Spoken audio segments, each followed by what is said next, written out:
अस्सलामुअलैकुम। मैं सईदा हमीद लापता अब्दुल हमीद सहरी की बेटी हूँ। मेरे बाबा अब्दुल हमीद जिन्हें 10 अप्रैल 2021 को कराची से सिंध पुलिस की मावनत से और सादा कपड़ों में मलबूस लोगों ने जो है लापता किया। अब जो है 16 माह से ज़्यादा का अरसा हो चुका है। मेरे बाबा का कुछ नहीं पता कि वो कहाँ हैं, किस हालत में। मेरे बाबा एक डायबिटिक पेशेंट हैं, उनके बारे में हमें कुछ नहीं पता कि वो कहाँ हैं। मेरे छोटे छोटे बहन भाई हैं, सब बाबा की राह देख रहे हैं कि वो कब आएंगे। मेरे बाबा का किसी भी किस्म के सियासी और मज़हबी जमात से कोई ताल्लुक़ नहीं था, लेकिन वो ताहाल लापता हैं। हमें नहीं पता कि किस गुनाह की हमें सज़ा दी जा रही है। मैं पिछले 28 दिनों से बाकी फैमिलीज़ के साथ क्वेटा में आई हूँ, गवर्नर हाउस के सामने एक एहतजाजी धरने में, और हमारा मुतालबा बस इतना सा है कि मेरे बाबा अब्दुल हमीद समेत तमाम लापता अफराद को बाजियाब किया जाए। अगर उन्होंने कोई गुनाह किया है, कोई जुर्म किया है, तो उनको अदालतों में पेश करें, फिर आप जो सज़ा देंगे हमें मंजूर है।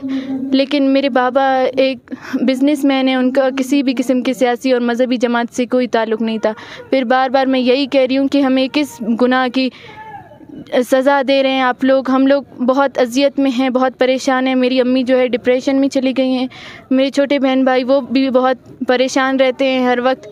मैं कराची से क्वेटा सिर्फ इसलिए आई हूँ कि मुझे सुना जाए, मेरे बाबा मुझे वापस लौटा दें ताकि हम इस अजियत से बाहर निकल सकें। शुक्रिया। अस्सलामुअलैकुम। मैं सईदा हमीद लापता अब्दुल हमीद सहरी की बेटी हूँ। आज जो है गवर्नर हाउस के सामने क्वेटा में हमारे धरने को 1 महीना और 2 दिन मुकम्मल हो चुके हैं। जैसा कि आप लोग देख रहे हैं कि इतनी शदीद बारिश में हम लोग इस तरह बैठे हैं। हम अपने घरों में नहीं बैठे, हम लोग बलूचिस्तान के घर के सामने बेयारो मददगार बैठे हैं। हमारा मुतालबा बस इतना सा है कि हमारे प्यारों को बाजियाब किया जाए। अगर बाजियाब नहीं करते तो उनको अपने बनाए हुए अदालतों में पेश करें।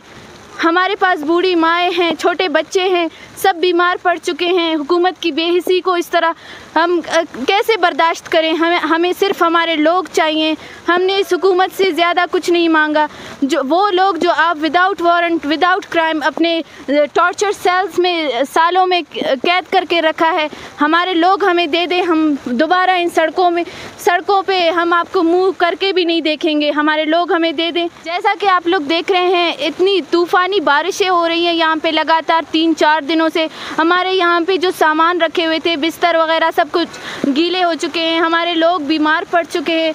इस तरह हुकूमत क्यों बेबस है हमारे मामले में। अगर हम फ़लस्तीन या फिर कश्मीर के जो है मुसलमान होते, ज़रूर हमारे लिए कुछ होता। हम बलोच हैं, लेकिन मैं ये बात बताना चाहती हूँ, हम बलोच जो है हमें खुदा ने पैदा किया है, इसमें हमारा कोई कसूर नहीं है, और बलोच होना भी कोई कसूर नहीं है। आप इसको जो है हमारे लिए सज़ा ना बनाएं।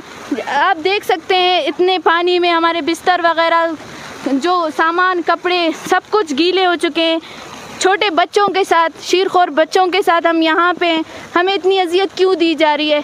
जब हम आपके हुकूमती इदारों के पास जाते हैं तो वहाँ हमें आप लोग अपने कोर्ट से, और जब JITs में जाते हैं आप हमें वहाँ से धक्के मार के निकालते हैं। आखिर हम कहाँ जाएं? ये रोड्स ही बचे हैं, इन सड़कों पे हम लोग आए हैं। हमें इंसाफ चाहिए। इंसाफ के अलावा हम आपसे कुछ नहीं चाहते हैं। हमारे लोग जो आप लेकर चले गए वो वापस करें। शुक्रिया।